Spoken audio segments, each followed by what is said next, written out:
सुबह खैर। जागा लाहौर में आप सबको खुश आमदीद कहती हूँ। मैं हूँ आपकी होस्ट मुनीबा आसिफ। जनाब, मैं बिल्कुल ठीक ठाक हूँ और उम्मीद है कि आप सब लोग भी जहाँ कहीं होंगे ठीक ठाक होंगे। गाड़ी मालिकान की अगर बात की जाए तो महकमा excise, taxation and narcotics control Punjab में गाड़ियों और मोटरसाइकिलों की कंप्यूटराइज्ड नंबर प्लेट्स और स्मार्ट रजिस्ट्रेशन कार्ड्स का बहरान हल नहीं हो सका है।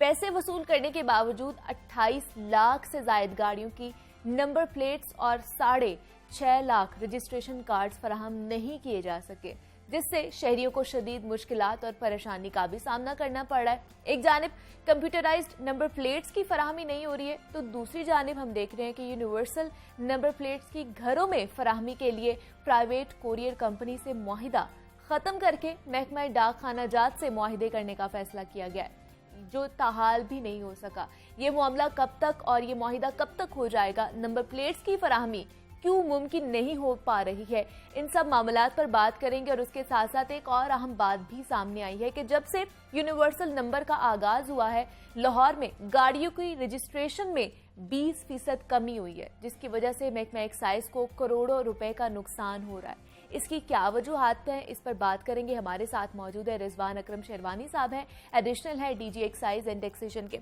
सर, मैं आपको खुश आमदीद कहती हूँ जागा लाहौर में। सर, कैसे आप? जी, अल्लाह का शुक्र। सर, एक पुराना इशू जो है वो चलता आ रहा है कि कंप्यूटराइज जो नंबर प्लेट्स हैं उनकी फराहमी शहरियों को, और इसको तकरीबन 2 साल होने को आ गए हैं, तो ये आखिर हल क्यों नहीं हो रहा मसला? इसमें क्या ऐसी वजूहात हैं जो हम इससे हल ही नहीं कर पा रहे इनको? ये जो हमारे पास नंबर प्लेट हम जो लोगों को देते हैं, इसके सिक्योरिटी फीचर्ड है। हाँ। पाकिस्तान के अंदर नंबर प्लेट नहीं बनती। ख़ासतौर पे जो रीट्रो रिफ्लेक्टिव शीट है और उसके अंदर और कुछ इनग्रेडिएंट सिक्योरिटी फीचर हैं, ये पाकिस्तान में अभी प्रोडक्शन फैसिलिटी नहीं है। हम इसके ऊपर कोशिश जो हमारे वेंडर हैं इस वक्त कर रहे हैं, तो जल्दी शुरू हो जाएगी। बट पिछले 1.5-2 साल से प्रॉब्लम ये इसलिए आया है कि कोविड की वजह से पूरे यूरोप के अंदर, ये यूरोप से आता है इसका जो रॉ मटेरियल है, अच्छा। पूरे यूरोप के अंदर तमाम प्रोडक्शन हाउसेज बंद थे। वहाँ कोविड की जो है वो इन्फोर्समेंट हुई थी, जो उनके रूल्स रेगुलेशन है, तो उसकी वजह से प्रोडक्शन हाउस में स्टाफ को जाने की इजाज़त नहीं थी। ठीक है। तो 1.5 साल से जो बैकलॉग जमा हो गया, जैसे आपने फरमाया, जी जी। वो अब हम लोग क्लियर कर रहे हैं। अभी हमने पिछले को 3 महीने के अंदर 1,60,000 से ज़्यादा नंबर प्लेट दे दी हैं, ठीक है। और प्रोडक्शन को अभी स्केल अप कर रहे हैं, और इंशाल्लाह ताला अगले 3-4 महीनों के अंदर तकरीबन हम 30 से 35 हज़ार number plate per day produce करेंगे, जबकि हमारी डेली जो रिक्वायरमेंट है वो तकरीबन 12 से 13 हज़ार है। ठीक है। तो 12 से 13 हज़ार का मतलब ये है कि 30 से 35 हज़ार अगर हम प्रोड्यूस करेंगे तो साथ साथ ये है कि जो भी रजिस्ट्रेशन कराएगा उसको फॉरन नंबर प्लेट मिल जाएगी। अच्छा। और जो बैकलॉग है वो भी साथ साथ क्लियर होता रहेगा। लेकिन फिर भी एस्टिमेटेड अगर टाइम पूछा जाए तो कितनी देर में हो जाएगा ये जितना भी बैकलॉग हमारे पास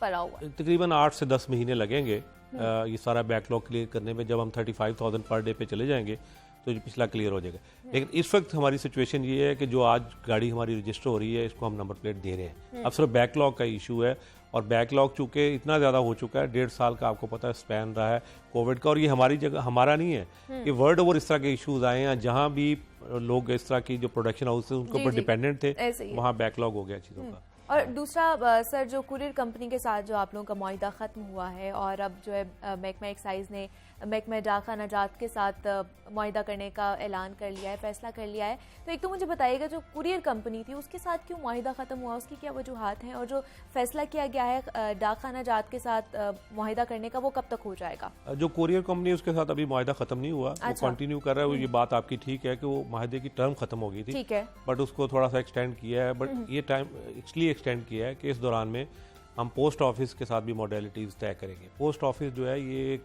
नया पोस्ट ऑफिस है, ये काफ़ी चेंज है। अब इन्होंने बहुत सारी अपनी जो है स्पीड सर्विसेज जो है इंट्रोड्यूस करवा दी हैं, जिसके अंदर एक्सप्रेस सर्विसेज के अंदर वो विदिन 24 आवर डिलीवरी कर देते हैं। तो यही प्राइवेट सेक्टर भी यही काम कर रहा था। अब पब्लिक सेक्टर में जाने का ये फ़ायदा है कि उनका पोस्ट ऑफिस का बहुत बड़ा एक नेटवर्क है, और दूसरी बात है कि कॉस्ट बहुत कम है। तो अल्टीमेट जो कॉस्ट है वो तो पे करनी है जो हमारे टैक्स पेयर हैं उन्होंने। तो हमारी ये कोशिश है, इसलिए हम निगोशिएट ये कर रहे हैं कि लोगों को अच्छी सर्विस मिले और कम कीमत के अंदर मिले।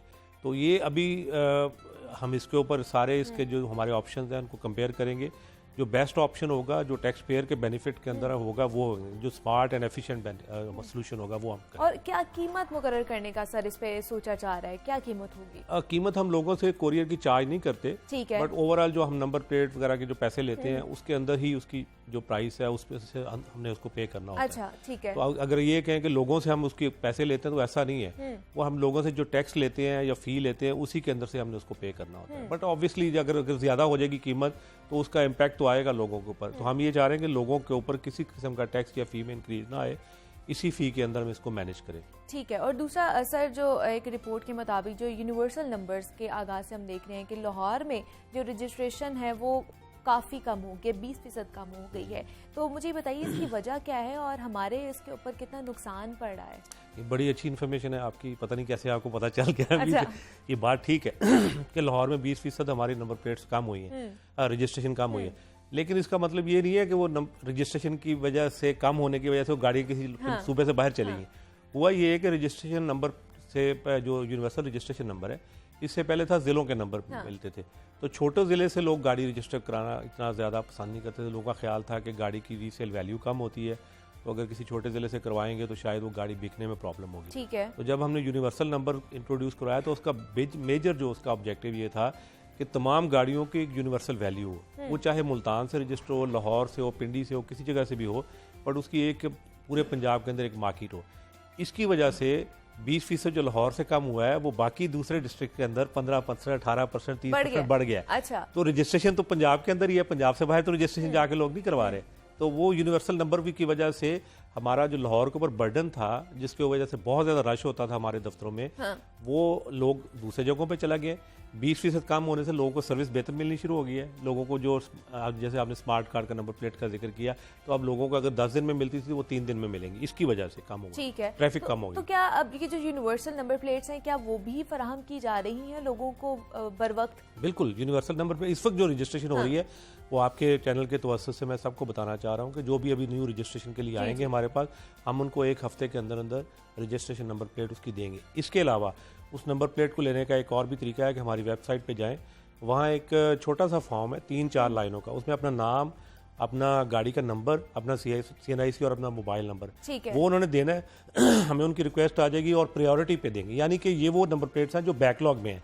अगर बैकलॉग में जो नंबर प्लेट्स पड़ी हुई हैं, अगर किसी को प्रायोरिटी पे चाहिए तो ये फॉर्म हमारी वेबसाइट पे फिल करें, तो उनको विद इन अ वीक हम इंशाल्लाह deliver. Within a week मतलब ऑनलाइन भी हमारे पास सहूलत आ चुकी है। जो नई रजिस्ट्रेशन है उसको इंस्टेंटली देंगे। ठीक है। जो बैकलॉग है वो उस फॉर्म के ऊपर प्रायोरिटी पे देंगे।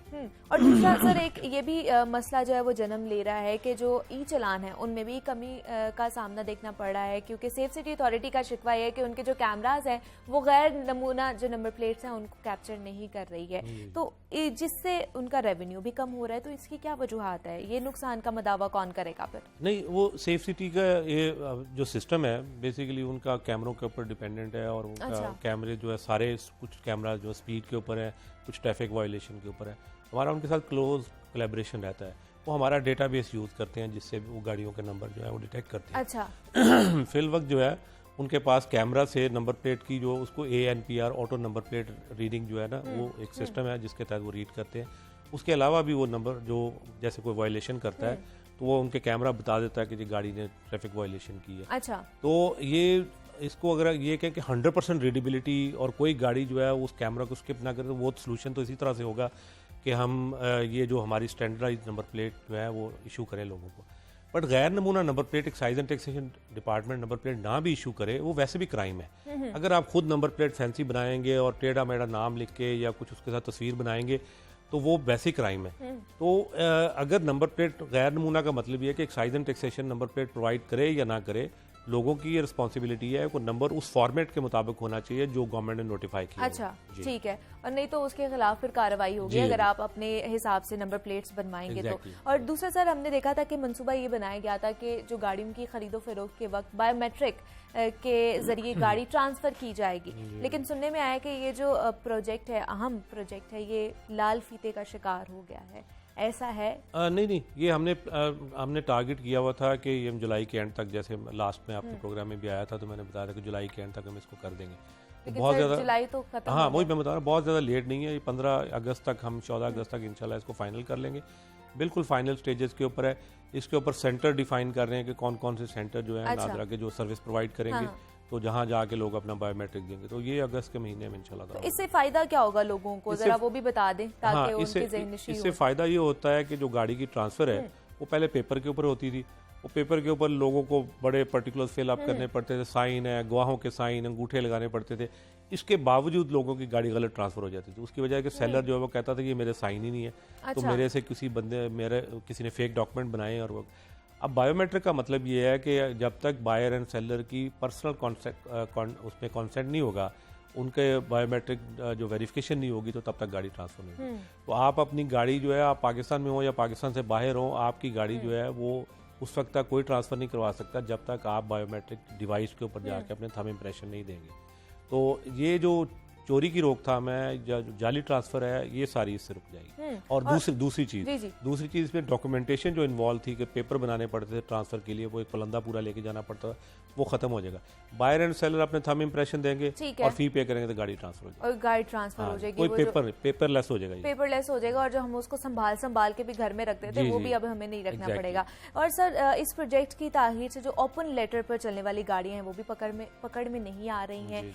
फिर रजिस्ट्रेशन में फ्रॉड्स के केसेस भी हम देख रहे हैं कि वो भी सामने आ रहे हैं। तो इसका तदारुक कैसे किया जाएगा? ये अगेन मैं आपके प्रोग्राम के तवस्सुत से ये तमाम लोगों को मैसेज देना चाहता हूँ जो ओपन लेटर पे गाड़ियाँ चला रहे हैं, कि वो 15 अगस्त से पहले अपनी गाड़ी ट्रांसफ़र करवा लें। अगर वो 15 अगस्त तक अपनी गाड़ी ट्रांसफ़र नहीं कराएंगे तो बहुत ज़्यादा कॉम्प्लिकेशन होगी।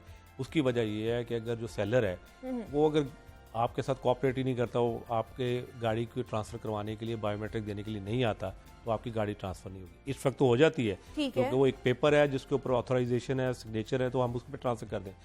बट ये अगस्त के बाद, 15 अगस्त के बाद अगर कोई ट्रांसफ़र करवाने के लिए आएगा तो उसकी गाड़ी ट्रांसफ़र नहीं होगी जब तक उस सेलर को खुद लेके नहीं आएगा। अच्छा। इसलिए जितने ओपन लेटर वाले हैं ये फौरी तौर पे अगले 15 दिन के अंदर ट्रांसफ़र करवा लेंगे तो ये बेहतर होगा, वरना उनके लिए बहुत ज़्यादा प्रॉब्लम होता है। बहुत सारे लोग ऐसे भी हैं जो बेचने के बाद वो रिफ्यूज़ कर देते, कहते हैं मैं नहीं जाऊँगा, मैं ट्रांसफ़र करवाने के लिए क्यों जाऊँ। ये एक्सपीरियंस है ऐसी जगहों पे जहाँ टेस्ट किया है बायोमेट्रिक को, तो वहाँ जो सेलर है वो रिफ्यूज़ कर देता है जाने के लिए। वो कहता है मैंने 10 साल बेची है, 10 साल में मुझे क्या पता आपने गाड़ी कहाँ कहाँ यूज़ किया है, तो मैं इसकी रिस्पॉन्सिबिलिटी आज की डेट में नहीं हूँ। ओके, मतलब ये बहुत ज़रूरी हो चुका है। इसकी डेडलाइन सर 15 अगस्त है। 15 अगस्त तक हम इसको बिल्कुल इम्प्लीमेंट कर देंगे। और ये लोगों के ओपन लेटर पे जो गाड़ियाँ बेचते हैं उनके लिए भी अलर्ट है कि अगर आप किसी को गाड़ी दे देते हैं और गाड़ी स्टिल आपके नाम पे है तो आपको 2 बड़े नुकसान होंगे। एक तो ये है कि आपको FBR की तरफ से आपको नोटिस आएगा कि जी आप गाड़ी आपके नाम पे। ठीक है। दूसरी, अगर गाड़ी किसी क्राइम के अंदर इन्वॉल्व हुई तो पुलिस आपके घर पहुंचेगी, जी आपकी गाड़ी के अंदर ये क्राइम हुआ है। तो इसलिए इंश्योर करें कि जब गाड़ी बेचते हैं तो फौरी तौर पे ट्रांसफ़र हो जाए। और बायोमेट्रिक में तो ये होगा भी ऐसे ही कि जैसे आपने बेचा तो उसी शाम को आपका बायोमेट्रिक हो जाएगी। मतलब अब 15 अगस्त तक जिन्होंने नहीं कराई होगी वो 15 अगस्त के बाद ये सारी कार्रवाइयाँ होंगी उनके खिलाफ। और दूसरा मुझे सर बताइएगा कि बायोमेट्रिक कहाँ से करवाया जा सकता है और उसके लिए फीस ज़्यादा तो नहीं होगी? नहीं, 120 रुपये उसकी फ़ीस है। अच्छा। और बायोमेट्रिक के जितने भी नादरा के सेंटर्स हैं वहाँ भी हो सकता है। उसके अलावा जो है वो हमारे जो एक्साइज एंड टैक्सेशन के ऑफिस है वहाँ भी बायोमेट्रिक डिवाइस अवेलेबल होगी। और 15 अगस्त से फौरी तौर पे तो नहीं, बट अगले 1.5-2 महीनों के अंदर, 3 महीनों के अंदर ये फैसिलिटी भी इंट्रोड्यूस करवाएंगे कि सीनियर सिटीज़न के लिए या ऐसे लोग जिनके लिए प्रॉब्लम होगा आने के लिए, कोई डिसेबल हैं, तो ऐसे लोगों के लिए हम घर में जाकर फैसिलिटी दे देंगे। बायोमेट्रिक डिवाइस है वो GPS एनेबल्ड होती है, तो कनेक्टेड होती है सिस्टम के साथ, तो वहाँ से उनका बायोमेट्रिक ले सकते हैं। बट आम लोगों के लिए ये होगा वो किसी भी जाके नादरा सेंटर के अंदर बायर एंड सेलर गाड़ी का नंबर बताएंगे और गाड़ी के नंबर से उसका डेटा सामने आ जाएगा।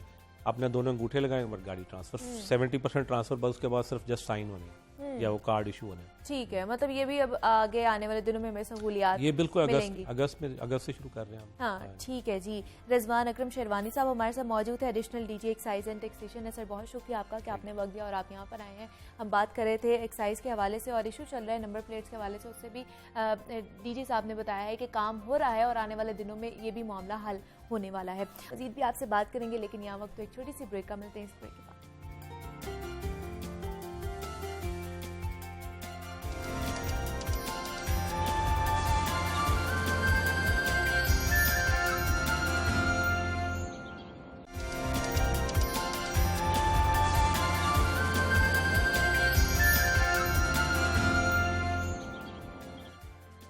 वेलकम बैक टू जागो लाहौर। जनाब, कहा जाता है कि मोहब्बत की कोई हद होती है और ना ही कोई ख़ास ज़ुबान होती है। ये एक ऐसा रिश्ता होता है, एक ऐसा जज्बा है जिसे समझने के लिए दिल का साफ होना बहुत ज़्यादा ज़रूरी है। मोहब्बत चाहे इंसानों से हो या जानवरों से हो, इस जज्बे में कोई फ़र्क नज़र नहीं आता। इंसान का जानवर से लगाव एक फितरी अमल है और ये ताल्लुक सदियों से चलता आ रहा है। वक्त गुजरने के साथ साथ जैसे जैसे इंसानी मसरूफियात बढ़ने लगी, ये ताल्लुक कमजोर होता चला गया।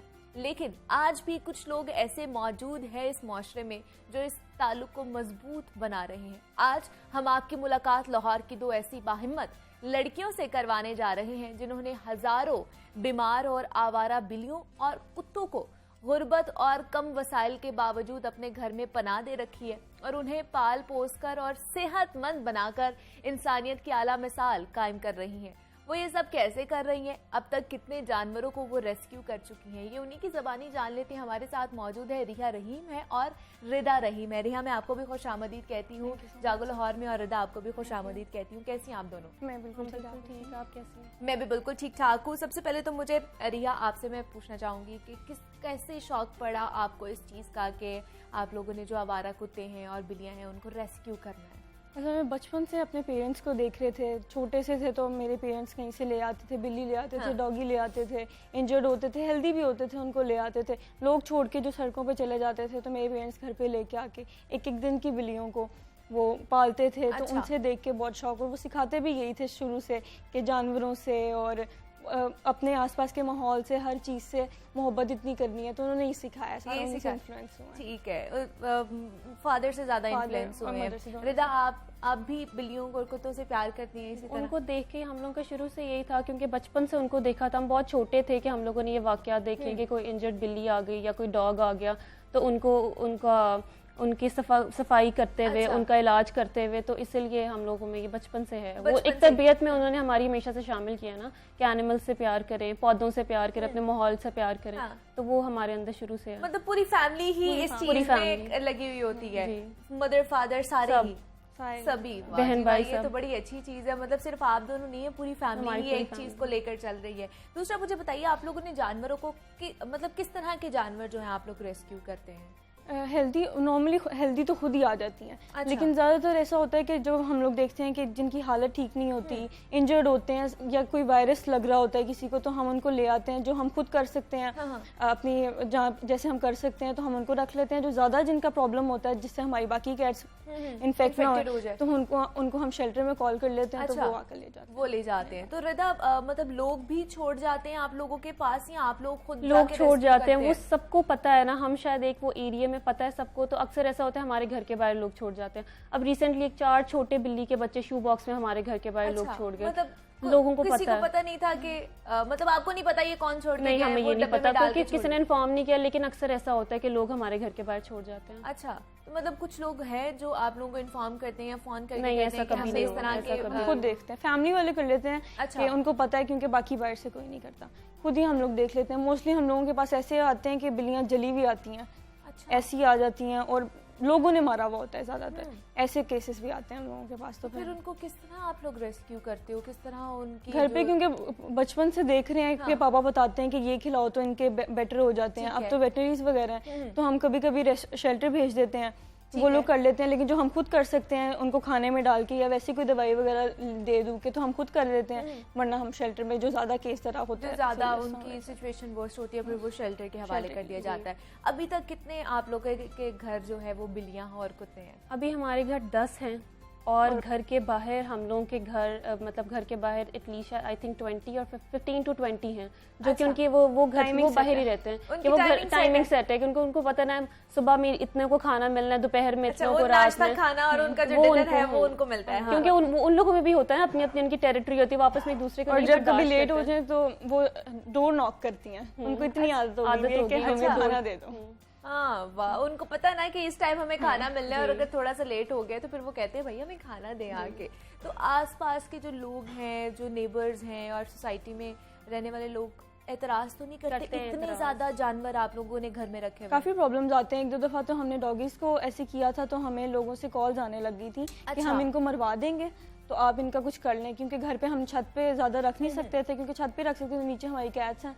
तो फिर हमें उनको मजबूरन उनको बोलना पड़ा प्लीज़ हमें 2 दिन का टाइम दे दें, हम इनको भिजवा देते हैं। तो डॉगीज़ वगैरह आते हैं, उनको हम पालते हैं 1-2 हफ्ता, फिर बाद में लोग प्रॉब्लम करने लग जाते हैं, फिर हमें उनको मजबूरन भेजना पड़ता है।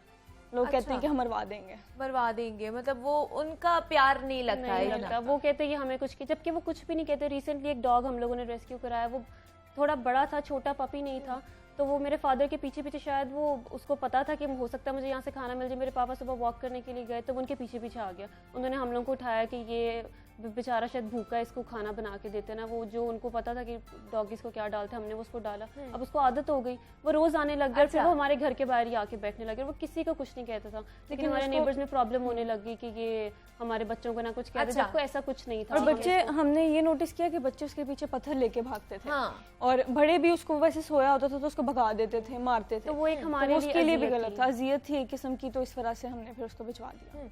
बिल्कुल ऐसा ही है। और मुझे बताइए, हमारे माशरे में जिस तरह आप जानवरों से मोहब्बत करते हैं, इस तरह बहुत से लोग हैं, मैंने भी घर पे पुलिया रखी हुई हैं, बहुत से लोग हैं जो जानवरों से अभी भी मोहब्बत करते हैं। तो ये मोहब्बत कम क्यों होती जा रही है? अगर मैं आप लोगों से पूछूं तो ये मोहब्बत हमें कम होती नज़र आती है। हम अगर सड़क पर जा रहे होते हैं तो वहाँ पर ज़ख्मी जानवर भी हमें नज़र आ रहे होते हैं, लेकिन लोग एतराज़ करते हैं कि उनके पास जाते हुए या उनको रेस्क्यू करते हुए। क्योंकि बचपन से बच्चों को सिखाया नहीं जा रहा है। हमने जैसे अपने पेरेंट्स से सीखा है, हमें हर जगह पे सिखाते थे कि जानवरों से मोहब्बत करना सवाब का काम भी है और ये ह्यूमैनिटी है, आप ये करो। तो अब बच्चों को नहीं सिखाया जाता। बच्चों को वो कहते हैं कि जर्म्स हैं, ये सब कुछ है, तो वो कहते हैं कि नहीं ये गंदा है, इनसे दूर रहो। और सब कुछ पेरेंट्स पे होता है, या हम अपने बुक्स में पढ़ते हैं, सब कुछ होता है। तो वो अगर बचपन से सिखाया जाए तो ये चीज़ बेहतर हो सकती है। बिल्कुल। और अपने हमारे स्कूल में जैसे प्रोजेक्ट्स वगैरह मिलते हैं, हमें बाकी चीज़ों के प्रोजेक्ट्स मिलते हैं इतने, तो अगर ये मिल जाए कि आपके हमने इस चीज़ के मार्क्स लगने हैं कि आपने कितनी बिल्लियों को खाना खिलाया, कितने कुत्तों को खाना खिलाया, तो ये चीज़ ठीक हो सकती है। मतलब घर से ही आप जो है एक रोल मॉडल बनाते हो और फिर बच्चे हम को हर चीज़ सिखाते अपने हो। घर से ही सीखते हैं। हमारे घर पे क्या हो रहा है, बाहर तो बहुत बात की बात है। तो अगर आप घर से ये माँ बाप सिखाएं अपने बच्चों को, तो मेरे ख्याल से ये जो बेचारे इन्फेक्टेड या जो भी जख्मी, ये लोग ना मरे इस तरह ना मरे। भूख से मर जाते हैं अक्सर जानवर। अब रिसेंटली मेरी यूनिवर्सिटी के बाहर मैंने एक डॉग देखा। तो वो इतना ज्यादा कमजोर हो चुका था कि सिर्फ उसकी हड्डियां नजर आ रही थी मुझे, उसके ऊपर वो एक स्केलेटन चलता हुआ नजर आ रहा था। तो लोग नहीं डालते खाना, लोग मारते। स्पेशली डॉग्स को तो लोग बिल्कुल भी, बिल्लियों को तो शायद एक्सेप्ट कर लें, डॉग्स को तो नहीं एक्सेप्ट करते। उनके लिए वो एक है कि उन्होंने घर पे एक अच्छी ब्रीड का डॉग रखना है। और कैट्स में भी होता है, लोगों को चाहिए कि अपने जो हमारे आसपास स्ट्रे कैट्स डॉग है, इनको अडॉप्ट करें ताकि उनको भी वो मोहब्बत और प्यार मिल सके। अपने कंट्री के जो इतने बिल्लियां हैं, डॉगीज हैं, इनको डिस्कवर करें। हमारे पर्शियन है, जर्मन शेफर्ड है, इनके अलावा अपनी कंट्री की जो एनिमल्स हैं इनको डिस्कवर अप करें। क्योंकि और ये हम इनसे इतना प्यार करते हैं, वो हमसे ज्यादा प्यार करते हैं। हम एक तरह की इतना एक्सपेक्ट नहीं कर रहे होते और मेंबर बन जाते हैं आपकी फैमिली के जब आप उनको प्यार देना शुरू कर देते हैं। और ये सेटिस्फेक्शन होती है उनके। अगर हमारा कोई भी मूड खराब हो, कुछ हो ना, तो हम घर में, हमें एक हमारे घर का माहौल बहुत अच्छा रहता है उनकी वजह से।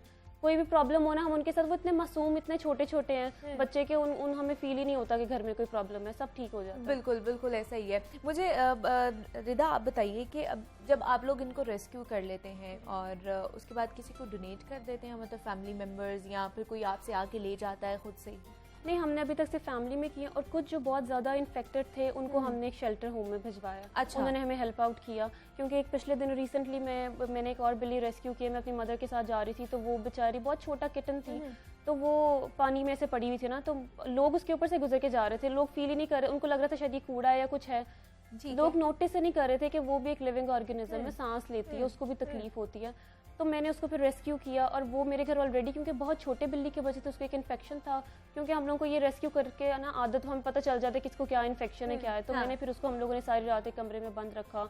हम सारी रात उसके पास रह के, बाकी बिल्लियाँ उसके पास नहीं, वो बेचारी डिप्रेशन में ना हो, अकेली बंद होके सारी रात उसको रखा। फिर हमने सुबह कॉल की और वो शेल्टर वो जो है वो आके ले गए, शेल्टर ले गए। अभी तक कितने शेल्टर से आप लोग मतलब राब्ता कर चुके हो? अभी तक हम 2-3 से कर चुके हैं, कॉन्टैक्ट में हैं। ठीक है। और वो आके खुद ही ले जाते हैं जो ज्यादा इन्फेक्टेड होते हैं? एक दो को तो उन्होंने हमें कहा है कि आप इस वेटनरी के पास छोड़ें, हम वहाँ से ले लेंगे, और कुछ वो आके भी ले जाते हैं। हाँ, दूसरा आप लोग खुद भी तो देखभाल करते हो, लेकिन आप लोग स्टूडेंट्स हो, और वेटनरी एक डॉक्टर के पास जाना बहुत ही मुश्किल है और बहुत एक्सपेंसिव भी है। तो किस तरह मैनेज करते हो सारे? ये प्रॉब्लम आती है ऑब्वियसली, क्योंकि ना हम वेटनरीज में बहुत ज़्यादा पैसे लग जाते हैं। रिसेंटली हमने एक और बिल्ली को किया है, उसके इलाज कराया, उसको वो इन्फेक्शन था एक, तो वो तकरीबन उस एक बिल्ली पे 10 डेज में 15 to 20,000 लग गया था, और वो सर्वाइव भी नहीं कर पाई। तो ये सबसे बड़ा मसला आता है। और मुझे लगता है यही लोगों में भी प्रॉब्लम है। लोग जो मदद करना चाहते भी हैं किसी बीमार की या जानवर की या किसी जिसको टांग हाथ, क्योंकि हम लोग अपना इलाज करते हुए इतनी दफा सोचते हैं कि इतना लगना है, तो वो कहेंगे कि वो बिल्ली पे अगर हमने 15-20 हज़ार रुपया लगाने तो हम क्यों लगाएं। बिल्कुल। तो ये थोड़ा अफोर्डेबल अगर हो तो लोग शायद करना शुरू हो जाएं कि हम लोग। इसलिए हमारी गवर्नमेंट से भी ये है कि वो एटलीस्ट जानवरों के लिए हॉस्पिटल इस तरह के बनाएं जहाँ इलाज फ्री हो, कि अगर कोई सड़क पे पड़ा हुआ किसी को मिल जाए वो बिना डरे वहाँ पे उनको जाके छोड़ाएं कि यहाँ पे इनका इलाज हो सकता है। मोस्टली लोगों को भी नहीं पता कि शेल्टर्स हैं, और अगर पता भी है तो लोगों को ये नहीं पता कि हम उनको कांटेक्ट कैसे करें। तो इस चीज़ के बारे में ज़्यादा हो के लोग, जो आम लोग हैं जो खुद नहीं रख सकते हैं, जो अपने घर में नहीं पसंद करते, कम से कम वो शेल्टर को तो कांटेक्ट करके कर लें, अपना पार्ट इसी तरीके से वो निभा लें। तो शेल्टर्स के ये गवर्नमेंट की वजह से, गवर्नमेंट को बस इतना है कि ये इस पे ज़्यादा काम करने की अभी भी ज़रूरत है। दूसरा, फ्रेंड्स वगैरह को जब पता चला फ्रेंड सर्कल में कि आप लोग ये काम करते हो, उन्होंने किस तरह पजीराई की, कॉन्फिडेंस दिया आप लोगों को कि बड़ा अच्छा काम कर रहे हो? काफ़ी फ्रेंड्स ने कॉन्फिडेंस दिया भी है, लेकिन काफ़ी कहते थे नहीं यार, जब हम पर्सन आ जाती हैं घर पे तो वो कहते हैं यार इसके बच्चे दे देना हम लोगों को। लेकिन जब स्ट्रे वगैरह हम लोग रखते हैं तो वो आगे से कहते हैं यार ये प्यारी नहीं है, ये अच्छी नहीं है, इसको नहीं रखो, ये घर पे गंद मचाएगी, तुम लोगों ने ये क्या रखा हुआ, इनको निकाल दो। तो वो लोगों में एक वो कॉम्प्लेक्स आई थिंक है कि वो उनको लगता है कि अच्छा डॉग और अच्छी कैट घर पे होनी चाहिए तो घर की खूबसूरती अच्छी लगेगी। उनको ये नहीं पता कि दोनों बराबर हैं, बस उस पर अगर बाल ज्यादा एक पे कम है तो उसमें कोई फर्क नहीं। बिल्कुल। तो ये चीज़ें, ये जो हम डिफ्रेंशिएट कर लेते हैं ना, वो चाहे इंसानों में हो चाहे जानवरों में हो, ये करना बहुत ज़्यादा ज़रूरी नहीं होता। आप वैसे भी उनसे मोहब्बत कर सकते हो, प्यार का इजहार कर सकते हैं। दूसरा, कभी कज़न्स ने या और दोस्तों ने कभी वॉलंटियरली आप लोगों से काम किया कि चले हम भी आप लोगों का हाथ बटाते हैं या इस काम में इस तरह किया है कि हम लोगों के पास, अगर इस तरह हमने एक अपनी रिसेंटली खाला को भिजवाई अपनी फूफो के पास, वो ये हेल्प की है कि हम लोगों ने उनको कहा कि आप इनको रख, क्योंकि वो बाकी कैट्स उनको एक्सेप्ट नहीं कर रही होती। अच्छा। तो हमें जो प्रॉब्लम कर रही होती हैं तो हम कहते हैं कि आप रख लें, तो वो अभी तक वो रख लेते हैं, वो उनका भी बहुत अच्छे तरीके से ख्याल रखते हैं। क्योंकि मेरी पूरी फैमिली में ये है, हम लोग सब भी फैमिली में सब जानवरों से बहुत मोहब्बत करते हैं। मेरी खाला एक है इस्लामाबाद में, वो उन्होंने इतने ज़्यादा डॉग्स रखे हुए हैं, वो उनके घर के बाहर हैं, तो वो मतलब आई थिंक 20 होंगे। अच्छा। वो सब उनके घर के बाहर है और वैसे उनसे प्यार और मोहब्बत से, स्ट्रे डॉग्स हैं, लेकिन वो मोहब्बत करते हैं इंसानों से, जानवर के, वो इतनी इनकी प्रोटेक्शन करते हैं अपनी तरफ से। हालांकि सिर्फ वो 2 टाइम का खाना देते हैं, कोई वॉक पे जाए, हम लोग जाएं तो वो हमारे साथ साथ हमें प्रोटेक्ट कर रहे होते हैं कि इनके घर को कोई मुसीबत ना आए। हम लोग जाएं तो हमारे साथ वो जाते हैं, मतलब इतनी जानवर मोहब्बत करते हैं हम लोगों के साथ। लेकिन अगर हम भी अपने हिस्से की मोहब्बत निभा दें तो उनके लिए बहुत बेटर हो जाएगा। बिल्कुल बिल्कुल ऐसा ही है। दूसरा, आप मुझे ये बताइए, जैसे हम आवारा कुत्तों को देखते हैं तो बहुत से लोग कहते हैं इनको या तो मार देना चाहिए, आवारा कुत्तों को, या फिर इनको वैक्सीनेशन कर देनी चाहिए इनकी। आप लोग इसके हक में हो? जी नहीं, मारने के हक में तो बिल्कुल नहीं है, क्योंकि ये जुल्म है। चाहिए हमारी गवर्नमेंट को चाहिए कि उन लोगों को वैक्सीनेटेड कर दे, लेकिन अब रिसेंटली मैंने वाकयात सुने इस तरह के कि वैक्सीनेशन के बावजूद लोग मार रहे हैं उनको। मैंने कराची में आई थिंक और इधर लाहौर में भी ये वाकया हुआ है कि वैक्सीनेशन लोग नहीं एक्सेप्ट करते। लोग बहुत पलीत, और डॉगीज़ को तो लोग बहुत ज़्यादा पलीत समझते हैं कि ये पलीत है, बहुत जाम्स है, और लोग नहीं एक्सेप्ट करते। और ये लोगों को चाहिए कि अगर आप खाना नहीं डालते तो एटलीस्ट आप मारें तो ना। एग्जैक्टली। अगर आप उनसे यही बस एक्सपेक्ट हम करते हैं कि आप उनको नुकसान ना पहुंचाएं। अगर आप लोगों को इतनी प्रॉब्लम है तो शेल्टर्स, अब तो बहुत ज़्यादा प्राइवेट शेल्टर्स बन चुके हैं, आप उनसे कांटेक्ट करें, उनको वहाँ भिजवा दें, लेकिन मारे ना उनको, मारे ना। और जब तक आप किसी जानवर को खुद नहीं जाकर मारेंगे या उसको छेड़ेंगे तब तक जानवर भी आपको कभी भी कुछ नहीं करेगा। क्योंकि हम लोग अपनी तहफ़्फ़ुज़ कर सकते हैं, हम बोल सकते हैं, आगे से कुछ कर सकते हैं। तो अल्लाह ताला ने अगर उन लोगों को ज़ुबान नहीं दी तो उन्होंने अपनी प्रोटेक्शन के लिए कुछ दिया हुआ है। क्योंकि आप अगर मारोगे तो आगे से आपको अपने आप को बचाने के लिए करेंगे। अगर हम लोग शुरू से जानवरों को मोहब्बत वगैरह दिखाएंगे तो हमें कुछ भी नहीं कहते। बिल्कुल ऐसे ही है। तो मुझे रिदा आप बताइए कि जब इनिशियल स्टेज पे जब कोई आपको मिलती है, कोई बिल्ली या कुत्ता, जब रेस्क्यू करते हो तो उनको किस तरह की बीमारियां होती हैं, किस तरह के इन्फेक्शन जो होते हैं वो उसमें मुब्तला होते हैं? ज़्यादातर को चोट लगी हुई होती है, इंजर्ड होते हैं वो, और अक्सर फ्रैक्चर्ड भी होते हैं, ये प्रॉब्लम्स होती है। और उनको वायरस होते हैं, बिल्लियों में कैल्सी वायरस बहुत ज़्यादा होते हैं, और फेलाइन पेनिलोकोपिनिया एक वायरस है, पिछले दिनों बहुत बिल्लियों को हमारी हुआ था, तो ये वायरस उनमें होते हैं, ऐसे होता है। लेकिन ज़्यादातर लोगों ने मारा हुआ होता है और इंजर्ड होते हैं इसी तरीके से कि लोगों की मार होती है। तो इस तरह के जब डिफरेंट वायरसेस होते हैं और वो डिफरेंट बिल्लियों में होंगे तो क्या वो एक दूसरे से स्प्रेड भी कर जाते हैं? क्या जाते हैं? तो फिर किस तरह आप उनको मैनेज करते हो? मतलब अलग रखते हो उन्हें? किस तरह अलग रखना पड़ता है? यही प्रॉब्लम है ना। अभी जो मैं आपको बता रही थी कि रिसेंटली जो मैंने बिल्ली रेस्क्यू की उसको वायरस था, और मुझे था कि हमारे घर छोटे बिल्ली के बच्चे हैं तो इनमें ना ये आ जाए, और फिर सब बीमार हो जाएंगे। बिल्कुल। तो इसलिए फिर हम लोग ऐसे ही करते हैं कि उसको हमने सारी रात, और इतनी स्पेस नहीं है हमारे पास, उसको मैंने सारी रात किचन में बंद रखा था। ये क्योंकि बाकी बिल्लियां तो पूरे घर में घूमती हैं, अगर वो कोई छोटा बच्चा उसके पास चला जाता, मैंने, और इनफैक्ट हम सारी रात जागे रहे कि ताकि वो कोई किचन का दरवाज़ा गलती से ना खोल दे, वो अंदर ना चले जाएं, किसी को वायरस ना हो जाए, फिर सबके लिए प्रॉब्लम हो जाएगी। तो वायरसेस से भी स्प्रेड होते हैं। बिल्कुल ऐसे ही है। दूसरा मुझे ये बताइए, खाने के उनके हिसाब से क्या उनको देते हो खाने के लिए? खाने के लिए उनको हमने कैट फूड्स वगैरह रखे हुए हैं और जेलीज वगैरह जो उनकी होती हैं। अच्छा। और कुछ क्योंकि बाहर से आई होती है, उनको बचपन से आदत होती है वो चिकन वगैरह खाने हाँ। की, तो वो मंगवा के, वो ड्यूटी मेरे पापा की है कि उन्होंने 2 टाइम गोश्त वाली दुकान पे जाना होता है, तो फिर वो बॉईल करके उनको देते हैं। लेकिन स्ट्रे डॉग्स तो या कैट्स हमने देखी हैं, वो तो फूड्स नहीं खाते। नहीं खाते, नहीं खाते काफी नहीं लेकिन खाते। लोग डॉग्स को हम लोग रॉ चिकन या कुछ डाल नहीं सकते, उनको बीमारी लग जाती है। अच्छा। उनको ये नहीं फिर डालना उनके लिए चाहिए। क्या एहतमाम उनके किया लिए जाता ये है कि वो मेरे फादर रोटियां बनाते हैं, बनती रोटी हैं। बना के कुछ इस अच्छा, तरह दूध दूध में। में या हाँ। कुछ चिकन बॉय, वो एक वो उनको बनाना आता है, वो एक चीज है, हाँ। कुछ बनाते हैं, वो ठीक है। डालते हैं। और जो कैट्स हैं वो खा लेती हैं आराम से, बिस्किट लेकिन खा उनको लेती बॉईल हैं, करके देते हैं, चिकन बॉईल चिकन करके वगैरह जो खा नहीं लेती खाती हैं, बिस्किट्स, जेलीज खा बाकी लेती हैं, बिस्किट्स। वो इजीली खा लेती हैं। तो उनकी टाइमिंग क्या होती है, मतलब कितनी? वो सुबह दिन उठ में? जाती है, आके हमारे पास आ जाती हैं। वो सुबह सुबह हमें उठाती हैं। 6-7 बजे वो उठ जाती हैं, बिल्कुल वो फ्रेश होती हैं। और अगर हम कभी कभार, हमें पता है क्योंकि मेरे फादर तो बहुत सुबह उठ जाते हैं, तो हम लोग अगर होता है कि अगर हम सो भी रहे हैं तो हम हमारे पास आके अलर्ट कर देती हैं कि उठ जाए, हमें भूख लगी अब है। हमें भूख लगी है। तो कितने टाइम उनको आप लोग खाना डालते हैं? 3 टाइम। सुबह 3 टाइम ही उनको खाना डालते हैं। और 1 महीने का अगर एक्सपेंस मैक्सिमम पूछा जाए तो सारी जितने भी आप लोगों ने जानवर रखे हुए हैं, मैक्सिमम कितना आ जाता है? हमने कभी अगर कैलकुलेट करते तो शायद हमें आइडिया होता है, लेकिन बहुत आ जाता है। कैट फूड एक्सपेंसिव है। 15 to 20,000। ये तो है। हाँ, क्योंकि आ वो जाता है। expensive चिकन है। निकाल के भी समटाइम्स इतना हो जाता है, क्योंकि उनके लेटर भी खरीदना होता है ताकि exactly। वो, तो इसलिए इतना तो लग जाता है। इतना तो लग ही जाता है, इससे शायद ज्यादा लग जाता है। ज्यादा भी लग जाता है। बिल्कुल ऐसे ही, क्योंकि उनका इलाज करना और वो भी इलाज कम पे। वसाइल में रह के, क्योंकि स्टूडेंट्स हैं, उन्होंने अपनी पॉकेट मनी से ही उनका इलाज करना भी है और डॉक्टर के पास जाके करवाना भी है। तो ये भी बहुत बड़ी एक बात है कि आप अपनी पॉकेट मनी से किसी के ऊपर खर्च करें। दूसरा मुझे ये बताइए, अगर किसी ने आपसे रब्ता करना हो तो वो किस तरह आपसे रब्ता कर सकते हैं? हमारे तो अभी तो हम अपने घर पे ही कर रहे हैं, क्योंकि ठीक ऐसे है। हम लोगों ने ऑफिशियल नहीं किया कि हम लोग ऐसे करते हैं। जिन लोगों को पता है वो कर देते हैं, लेकिन हमसे कांटेक्ट ये है कि हमारे पास स्पेस नहीं है ज़्यादा।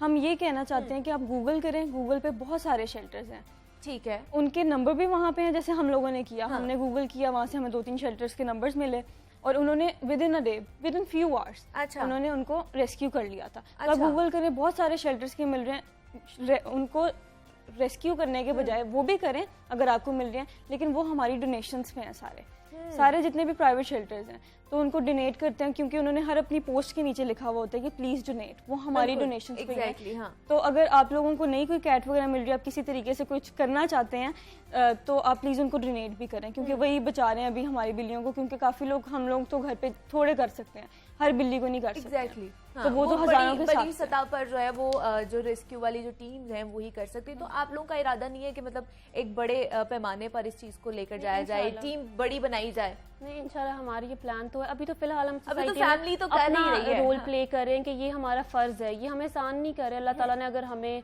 ये मौका दिया और हमें अल्लाह ताला ने अशरफुल मखलूकात बनाया, और हमारा ये फर्ज बनता है कि हम जो बेजुबान जानवर हैं और उनकी हम लोग हेल्प करें। और मैं चाहती हूँ कि ये, मैं सबसे कहना चाहती हूँ कि सब लोग ये करें।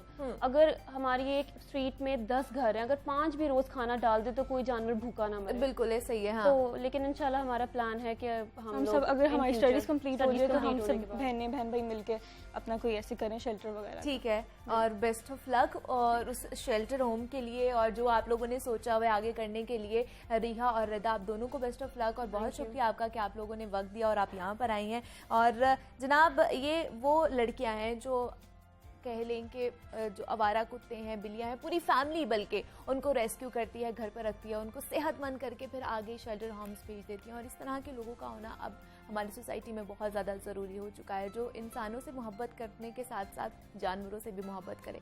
मज़ीद भी आपसे बात करेंगे, लेकिन यह वक्त पर एक छोटी सी ब्रेक का मिलते, इस ब्रेक के बाद।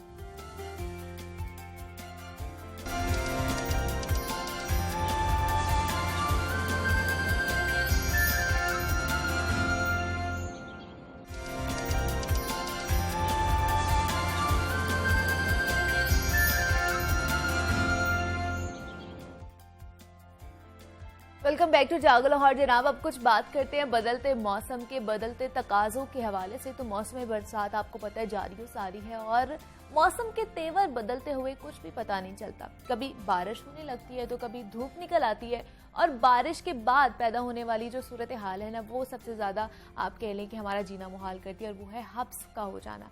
और मौसम बरसात जब भी आता है तो अपने साथ बहुत सी मौसमी बीमारियाँ भी लेकर आता है। ख़ास तौर पर इस मौसम में स्किन के मसाइल बहुत ही ज़्यादा बढ़ जाते हैं। हमारे चेहरे की रौनक जो है वो कम होने लगती है, बालों का रूखापन भी एक अहम मसला बनता जाता है। और बरसात के मौसम में आप किस तरह अपने स्किन के मसाइल जो हैं उनसे छुटकारा हासिल कर सकते हैं, स्किन को किस तरह आप तरोताज़ा ग्लोइंग बना सकते हैं, इसके हवाले से एहतियाती तदाबीर क्या होनी चाहिए, इस पर बात करेंगे। हमारे साथ मौजूद है सहरिश जावेद है, कॉस्मेटोलॉजिस्ट हैं। सहरिश, मैं आपको खुश आमदीद कहती हूँ। जागो लाहौर में कैसी हैं आप?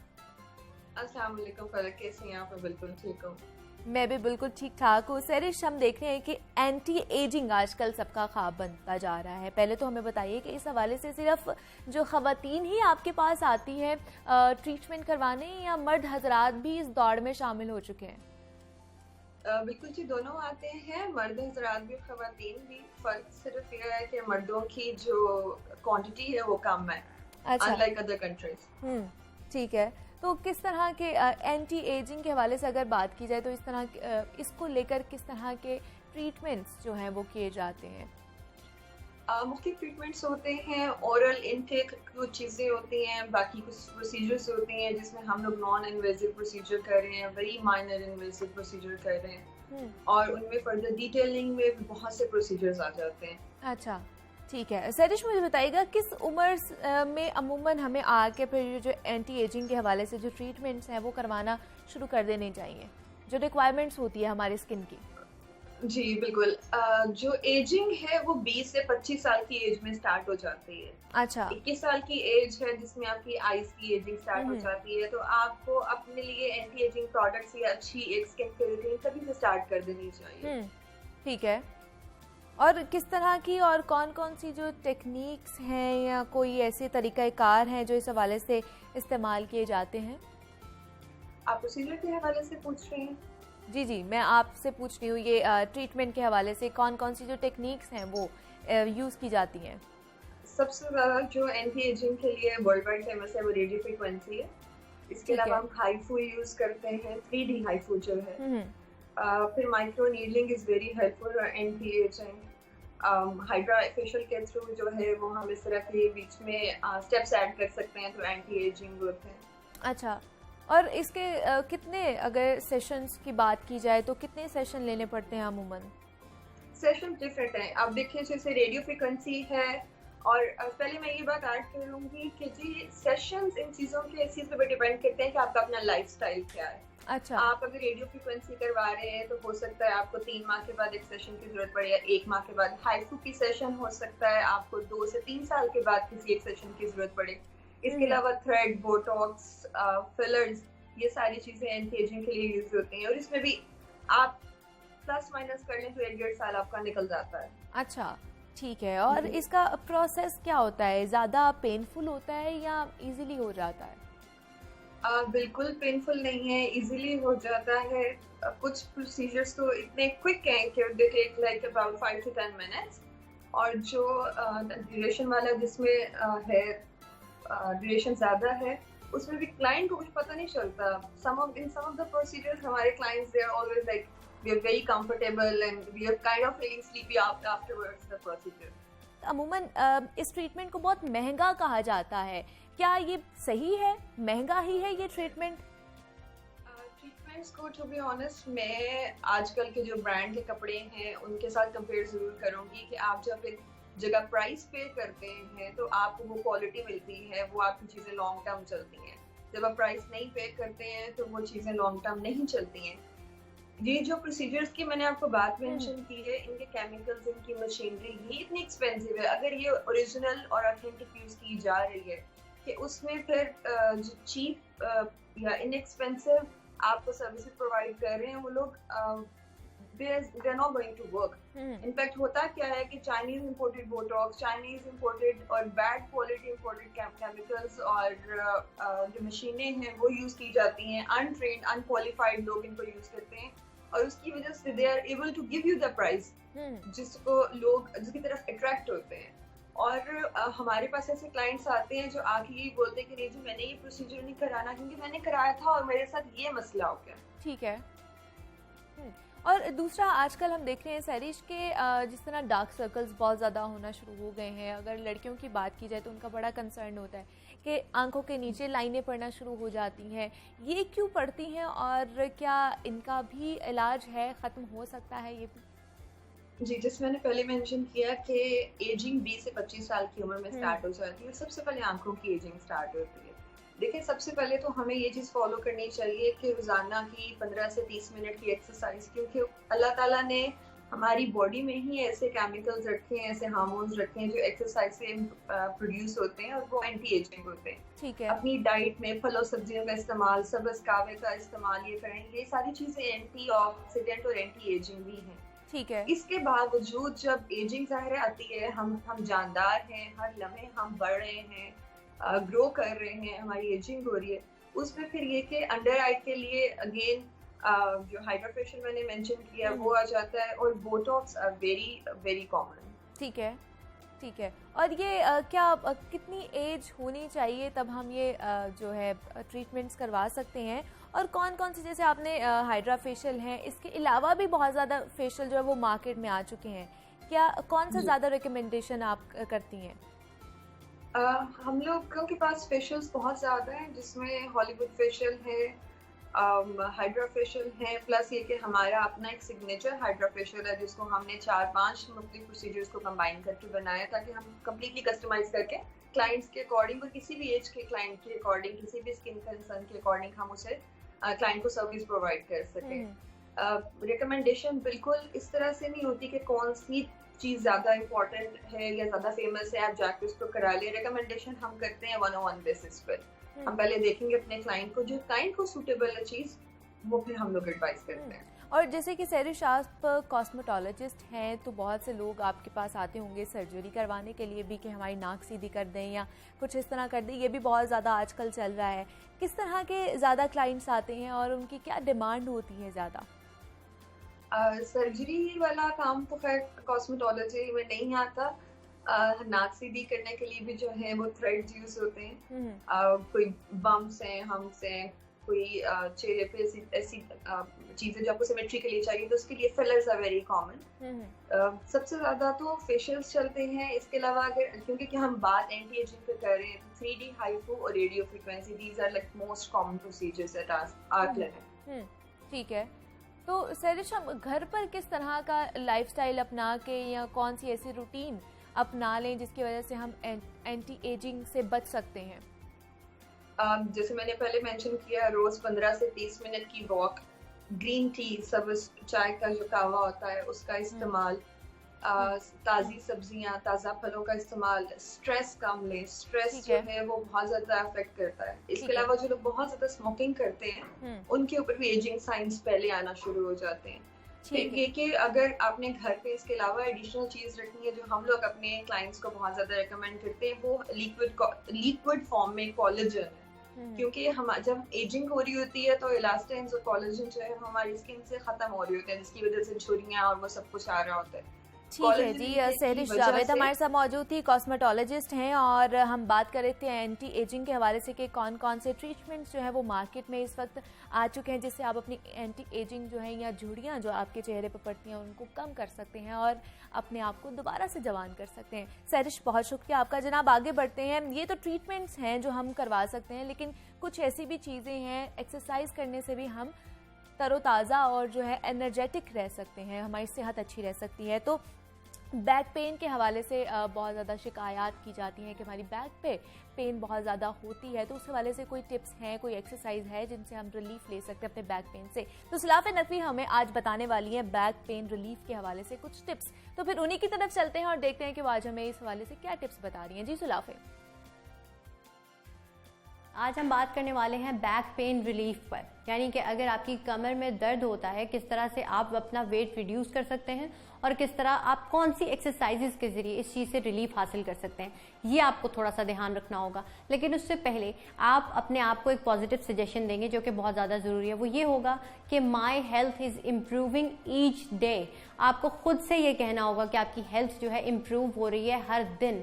और दूसरा, इसका जो प्रेशर पॉइंट होगा पाँव में भी सेम जगह पर होगा और इसी तरह आपके जो राइट या लेफ्ट हैंड में आप, एक तो हम नोजिया के लिए करते थे हॉलो जगह पर, यहाँ पर आपको अपनी इंडेक्स फिंगर और अपने थंब के साथ आपने इसको प्रेस करना है, या प्रेस किए रखना है, या इस एक तरह से इसका मसाज होगा। आपने इसको 30 सेकंड से 1 मिनट तक किया, 2 से 3 दफ़ा आप इसको दोहरा सकते हैं, या 1 मिनट से ज़्यादा भी इसको आप बढ़ा सकते हैं। मगर एक चीज़ याद है, जिन लोगों को बैक पेन का इश्यू होगा, जब उस प्रेशर पॉइंट को प्रैक्टिस कर रहे होंगे तो उनकी बैक में थोड़ा सा दर्द होना शुरू हो जाएगा उस वक्त पर, जिससे रिलीफ मिलना शुरू हो जाएगा। सो ये इस चीज़ की पहचान भी होगी कि बैक से रेलिवेंट खुदा न खास्ता आपको कोई अगर इशू भी होगा तो आप इंडिकेट आपकी ये चीज़ कर सकती है। इस तरीके से आप इसको चेक भी कर सकते हैं, ये एक तरीका आपके लिए होगा। इसके अलावा जो बैक पेन होती है उसके रीजंस तो बहुत सारे होंगे। क्यूएल स्ट्रेन वाले ज़रा थोड़ा सा ख्याल करें, वो अपने डॉक्टर से पूछ कर इन एक्सरसाइजेज को परफॉर्म कर सकते हैं। अक्सर ऐसा होता है जब आप बहुत ज़्यादा स्ट्रेस ले रहे होते हैं, स्पेशली फाइनेंशियली अगर आपको कोई इशू आ रहे होते हैं, तब भी आपकी बैक में पेन होता है। इसीलिए मैं कहती हूँ कि बहुत सारी बीमारियाँ आपकी साइकोसिमेटिक होती हैं और हम इसको इतना ज़्यादा सीरियस नहीं ले रहे होते। सो स्ट्रेस का एक रीज़न हो सकता है, अगर आपका जो वेट है थोड़ा सा गेन हो गया है और आप ओबेसिटी की तरफ जा रहे हैं, तो तब भी आपको ये मसला आ सकता है। या आपकी कोई ऐसी जॉब है जिसमें आपको बहुत ज़्यादा देर तक खड़े रहना पड़ता है एक ही पोस्चर के अंदर, या सायाटिका, इस तरह के इश्यूज भी हो सकते हैं। हार्मोनल इम्बैलेंस भी अगर आपको है तो तब भी आपकी बैक में पेन हो सकता है। सडन मूवमेंट या आप जर्क आपको लग गई या आपने हैवी वेट उठा लिया, सो इसकी वजह से भी आपको प्रॉब्लम आ सकता है। लेकिन इस सब में आपको कुछ एक्सरसाइजेज ऐसी करनी होंगी जिसमें आपकी जो बैक है वो आर्च में जाए, क्योंकि आर्च में जाने की वजह से आपको रिलीफ मिलना शुरू होगा। सबसे पहले आप क्या करेंगे, आपने इनहेल किया, इनहेल करने के बाद आपने थोड़ा सा खुद को, अब बैक पेन वाले थोड़ा सा एहतियात करें, जितना पीछे जा सकते हैं उतना जाएंगे। यहाँ खुद को पीछे लेकर गए, एक्सेल, यहाँ इस तरह से आपने इनहेल किया, यार एक्सेल। कुछ देर यहाँ रहने के बाद इस पोस्चर में आप नेक्स्ट पोस्चर की तरफ स्विच कर सकते हैं। जितनी चीज़ें जो आपकी बैक में आर्च लेकर आती हैं, ये याद रहे, ये इसका की पॉइंट होगा। सबसे पहले जब आप बैठेंगे तो आप करेंगे कैट काउ। कैट काउ में भी बैक में आपके आर्च आता है जब आप काउ पोजीशन को ट्राई कर रहे होते हैं। तो क्या किया, इनहेल, एक्सेल, बिल्कुल आर्च में खुद को आपने पहले लेकर आना है और यहां पर बिल्कुल खुद को बेंड कर देना है। इनहेल, एक्सेल, आपके जो एब्डोमेन के मसल्स हैं उनको आपने स्क्वीज किए रखना है। ये चीज़ आप दोहरा सकते हैं 10 से 12 दफ़ा या 30 सेकंड के अंदर, जितनी भी रेपिटेशन आप कर सकते हैं 30 से 40 सेकंड के अंदर, वो आप करके रखेंगे। इसके अलावा इसमें कोबरा पोज थोड़ा सा चेंज हो जाएगा, क्योंकि याद रहे ये बैक एक के लिए है और उसके रिलीफ के लिए, तो थोड़ी सी इसमें एक चेंजिंग आएगी। वो ये होगी कि आपके हाथों की जो पोजीशन है वो चेंज होगी। इसमें वो इस तरह से होगा कि जस्ट लाई डाउन, आपने अपने हाथ यहाँ रख लिए, यहाँ पर। उसके बाद इनहेल करते हुए आप ऊपर आएंगे, एक्सेल, इनहेल एंड एक्सेल। अगर आपसे ज्यादा ऊपर नहीं आया जा रहा तो आप इसी पोजीशन में रहते हुए आर्च में खुद को ले आएंगे। या आप जब कोबरा पोज परफॉर्म करते हैं तो आप साइड पर देखेंगे, यानी कुछ सेकंड यहां रहने के बाद स्विच साइड, एक्सेल, इनहेल।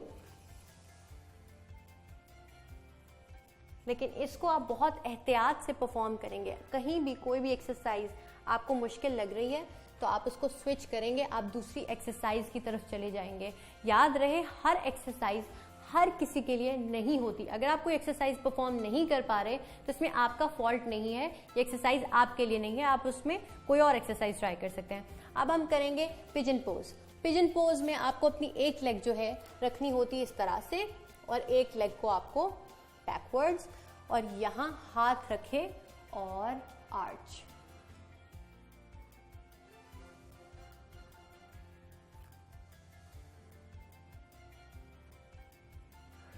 इसी तरह आप दूसरी लेग पर भी इसको ट्राई कर सकते हैं और परफॉर्म कर सकते हैं। 30 सेकंड से 1 मिनट तक भी आप इस पोस्चर में रह सकते हैं, लेकिन शुरू में आप 30 सेकंड से कोशिश करें। 15 सेकंड से शुरू किया, 30 सेकंड तक जाने की कोशिश करें। इसके अलावा जब बैक की बात हो रही होती है तो याद रखिए अपनी नेक को कभी इग्नोर ना करें, क्योंकि इसका ताल्लुक भी आपकी स्पाइन से होता है। आपने क्या किया, सर्कुलर मोशन में इसको आपने घुमाया, यानी एक राउंड पूरा करने के बाद एक्सहेल, इनहेल, डाउन। इस दौरान जब भी आप कोई भी नेक की एक्सरसाइज करें अपनी आंखों को बंद रखेंगे, वरना आपको चक्कर आ सकते हैं। Side, inside, then twist. या आप अपने हाथ से भी इसको परफॉर्म कर सकते हैं कि स्लोली आपने इसको इस तरह से रखा और छोड़ दिया, क्योंकि आपकी कमर का ताल्लुक होता है आपकी नेक से, इसीलिए हम नेक पर भी ज़्यादा गौर कर रहे हैं। इसके अलावा जो आपका स्पाइनल ट्विस्ट, कोई भी जो आपका फेवरेट हो, चाहे आप काउ पोज में चले जाएं या जैसे भी आप जाना चाहते हैं, अगर आप इसके अंदर कंफर्टेबल हैं तो पहली चीज़ तो इस पोजीशन में बैठें, या आप खुद को थोड़ा आर्च में लेकर आ सकते हैं, या इसको थोड़ा सा अगर आप डिफिकल्ट बनाना चाहते हैं तो यहां आपने अपने हाथ को रखा और twist. Again exhale, inhale and exhale. Inhale और एक्सहेल करने के बाद आपने खुद को थोड़ा सा किया रिलैक्स। रिलैक्स करने के बाद ब्लू कलर पे फोकस करते, यानी हीलिंग का कलर, उस पर फोकस करते हुए इनहेल। ठीक है जी, सुलाफे नकवी हमारे साथ मौजूद थी। सुलाफे, बहुत शुक्रिया आपका। जनाब, आपने मुझे इजाज़त देनी है। अपना बहुत सारा ख्याल रखिए। कल आपसे दोबारा मुलाकात होगी, तब तक के लिए अल्लाह हाफ़िज़।